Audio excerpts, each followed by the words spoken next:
ये बात बोल दें, जवाब दीजिए भाई। क्या हरियाणा के मुख्यमंत्री की हिम्मत है ऐसा प्रेस कॉन्फ्रेंस? देखिए ठीक है, ये बात तो अजय आलोक बोलेंगे, ठीक बात है। ये ऐसा प्रेस कॉन्फ्रेंस करके बोलते हैं, है हिम्मत अजय आलोक, है हिम्मत, बोलिए ना, है हिम्मत, करिए ना फिर करके अपने आप को। प्रियंका गांधी, राहुल गांधी रह रहे कि अपने ग्रे मैटर का प्रदर्शन करते रहते हैं, इसीलिए जनता निश्चिंत है कि ठीक है चलो बुद्धि नहीं है, ज्यादा शोर नहीं मचाएंगे, कांग्रेस का सीमित अपना संसाधन उस पर बोलिए ना। लेकिन ये पार्टी का मानना है कि सरकार ने वादा किया उनके वापस ले ले।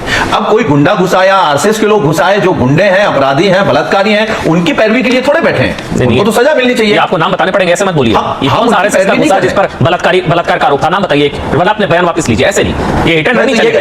नमस्कार दोस्तों, डिबेट टाइम की इस डिबेट वीडियो में आपका स्वागत है। आज की एक और वीडियो धमाकेदार होने वाली है। तो दोस्तों, आज की डिबेट वीडियो होने वाली है बीजेपी प्रवक्ता अजय आलोक और कांग्रेस प्रवक्ता सोमनाथ भारती और एसपी प्रवक्ता सुनील यादव के बीच, जिसमें प्रियंका गांधी के सांसद में दिए गए बयान को लेकर बहस हुई। तो दोस्तों, आप लोग से अनुरोध है, आज के डिबेट में अंत तक बने रहिएगा और पूरी डिबेट को ध्यान से सुनिएगा। और हाँ दोस्तों, वीडियो अगर आप लोग को अच्छी लगी तो वीडियो को लाइक करके चैनल को हमारे जरूर सब्सक्राइब करिएगा। आइए आज की इस शानदार डिबेट को स्टार्ट करके देखते हैं। चलिए शुरू करते हैं। Punjab minister Harjot orders high level probe into question paper leak. Harjot ji को भी सू कर दीजिए सर। मुख्यमंत्री ने प्रेस कॉन्फ्रेंस करके जी अगर ये सूचना दी कि उनके कार्यकाल में कोई पेपर लीक नहीं हुआ, क्या मध्य प्रदेश के मुख्यमंत्री की हिम्मत है ऐसा प्रेस कॉन्फ्रेंस करके बोल दें? जवाब दीजिए। Good question. क्या हरियाणा के मुख्यमंत्री की हिम्मत है ऐसा प्रेस कॉन्फ्रेंस? अरे देखिए ठीक है, ये बात तो अजय आलोक बोलेंगे, ठीक बात है। ये ऐसा प्रेस कॉन्फ्रेंस करके बोलते हैं, है हिम्मत अजय आलोक, है हिम्मत, बोलिए ना, है हिम्मत, करिए ना फिर। तेरा तो गेम बजाना पड़ेगा। देखिए, सबसे पहली बात, ये कपटीवाल जी के बारे में तो आप बात करिए मत, और उनके संस्कार इन लोगों में आए हुए हैं। कपटीवाल जी वैसे राजा हरिश्चंद्र की औलाद हैं कि जब लोअर कोर्ट ने उनको सारे चार्जेस ड्रॉप कर दिए तो लगा चिल्लाने की, कोर्ट ने बरी किया, हार हो गई, हार हो गई, हार हो गई।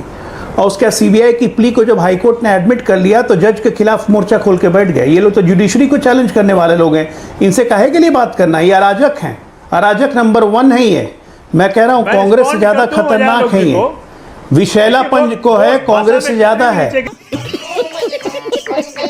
देखिए, मैं अरविंद केजरीवाल की व्यक्तिगत तौर पे जरूर इज्जत करता हूं, पढ़े लिखे व्यक्ति हैं, लेकिन कपटी व्यक्ति अगर अपनी बुद्धि का फायदा उठा के राजनीति में आ जाए तो वो धूर्त होता है, धूर्त बहुत खतरनाक होता है। आप बोल करके अपने आप को, प्रियंका गांधी, राहुल गांधी रह रहे कि अपने ग्रे मैटर का प्रदर्शन करते रहते हैं, इसीलिए जनता निश्चिंत है कि ठीक है चलो बुद्धि नहीं है, ज्यादा शोर नहीं मचाएंगे, कांग्रेस का सीमित अपना संसाधन उस पर बोलिए ना। लेकिन ये इतने कपटीवाल हैं कि ये जनता को उल्लू बनाते दे रहे हैं, ये जुडिशरी के खिलाफ मोर्चा खोल देंगे।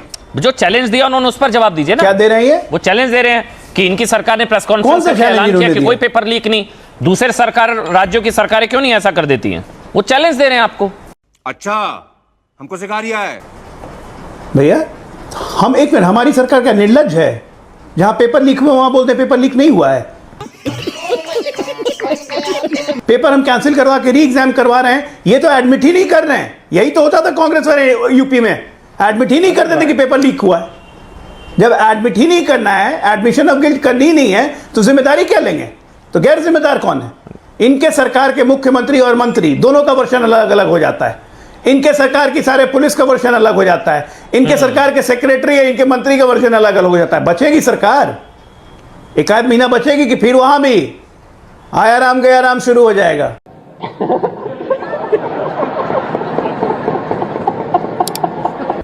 फुल ऑफ कॉन्ट्रडिक्शन है।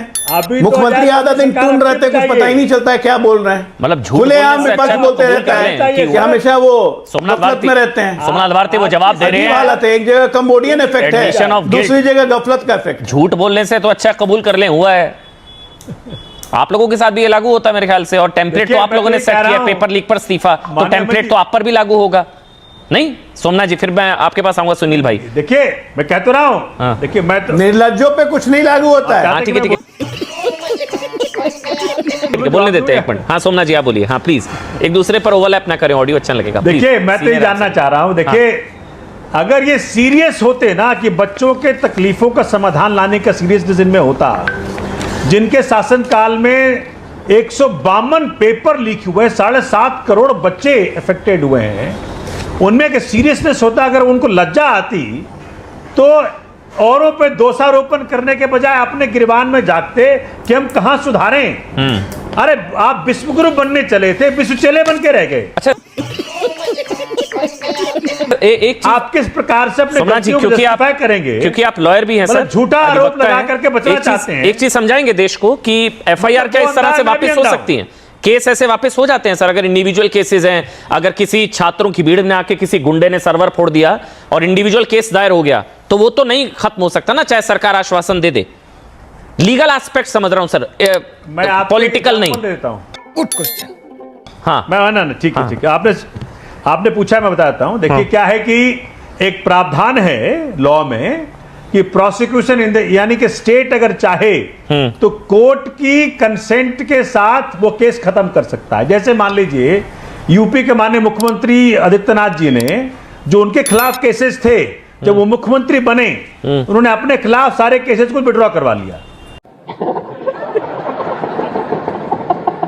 तो ऐसे ही प्रोसिक्यूशन यानी स्टेट एक लगा सकता है अपने। दोस्तों, डिबेट को बीच में रोकने के लिए माफी चाहूंगा। आप लोग से एक अनुरोध था, आप लोग वीडियो देख लेते हैं मगर चैनल को सब्सक्राइब नहीं करते। प्लीज चैनल को सब्सक्राइब कर लीजिए, इससे हमें सपोर्ट मिलेगा और मैं ऐसी ही धमाकेदार वीडियो आप लोग के लिए लाता रहूंगा। धन्यवाद। कंसर्न एमएम के सामने कि जब ये कैसे विड्रॉ करना चाहिए। स्टेट कैसे, अगर कोई इंडिविजुअल केस है, किसी पत्रकार पर हमला हुआ सोमनाथ जी, तो उसने एफआईआर कराई है, उसने केस कराया, तो स्टेट कहां से आ गई इसमें? मैं पूछ रहा हूं आपसे अपनी जानकारी के लिए। नहीं देखो, पत्रकार का केस मैं तो जरूर स्टेट केस जो कर रहा है। हाँ एग्जैक्टली। अब उसमें पांच ऐसे हैं उसमें जिसमें इंडिविजुअल केसेस है, क्योंकि भीड़ में कई उपद्रवी दंगाई घुसाए थे जिन्होंने सर्वर फोड़े, पत्थर चलाए, हमला किए, तो कई पत्रकार और कई इंडिविजुअल भी हैं, उन्होंने एफआईआर कराई है, तो वो तो वापस नहीं हो सकते ना। वो तो सुप्रीम कोर्ट ने भी आज बोल दिया है नहीं हो सकता।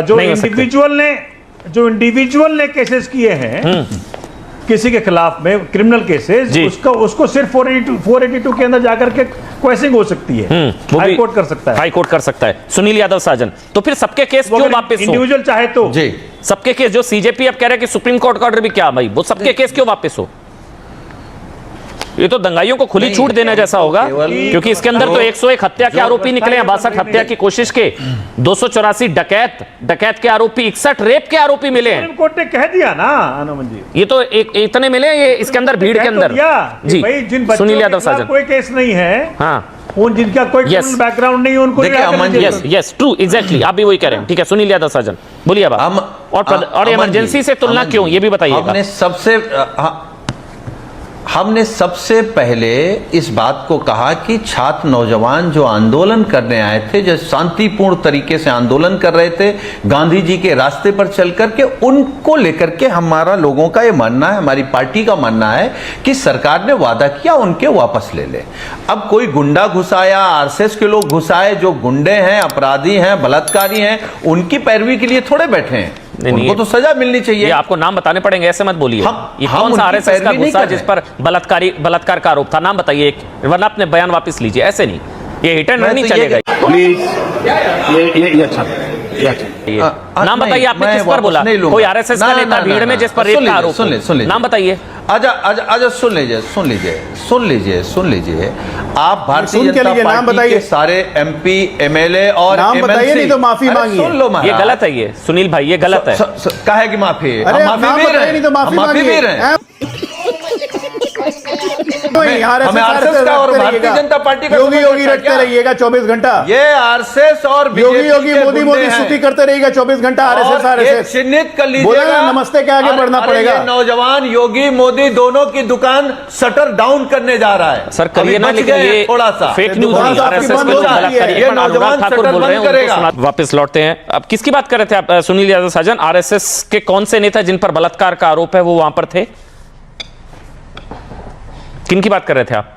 हमने कहा कि उस जो छात्रों के आंदोलन में जो लोग भी घुसे हैं वो ज्यादातर आरएसएस और भारतीय जनता पार्टी के लोग हैं। ये चिन्हित करा लें, सरकार में ये हैं।